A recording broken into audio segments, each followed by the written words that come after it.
All right. I need a tissue. Okay, cut. No, that's okay. Keep going. Okay. I'll get my shit together here. Sorry.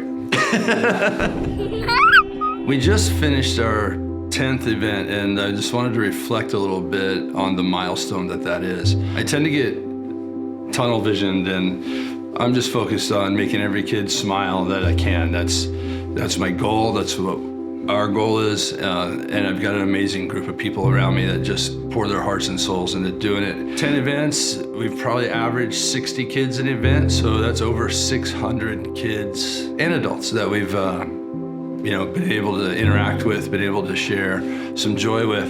And people say, wow, you really are affecting lives, and you're really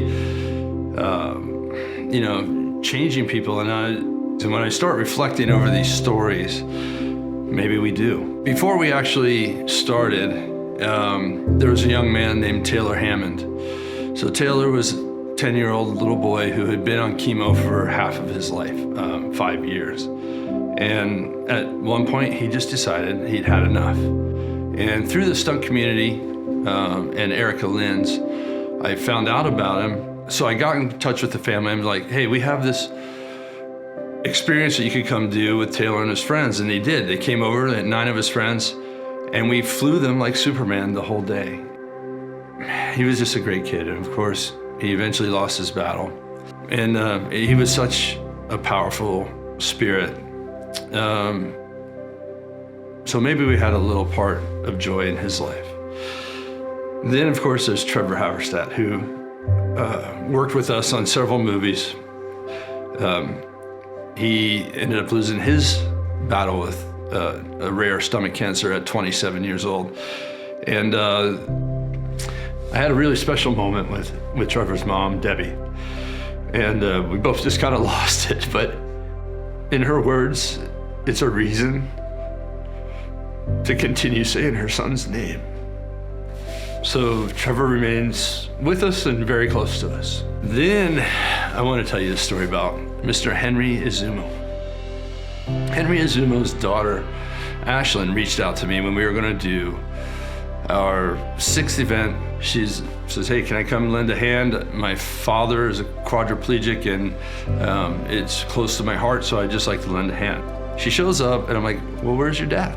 She said, oh, I thought it was just for kids. And I'm like, well, we're geared for kids, but we want to fly anybody who can use a pick-me-up. So she went and got her dad, and he flew. Ashlyn had taken her father home, but she wanted to talk to me.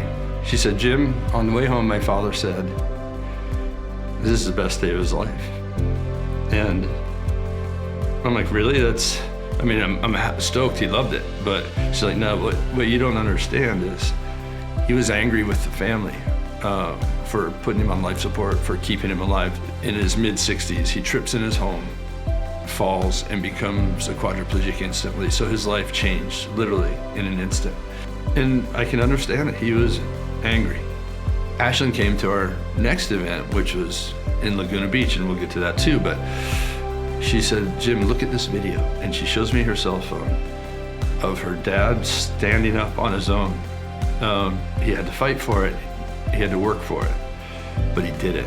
And she said that his mindset changed when he flew with us. She said, I don't know what else to attest it to, but that day his whole mind shift changed. Henry, I love you. I cherish our memories. And if I had any little part in helping you in any way, I'm just blessed.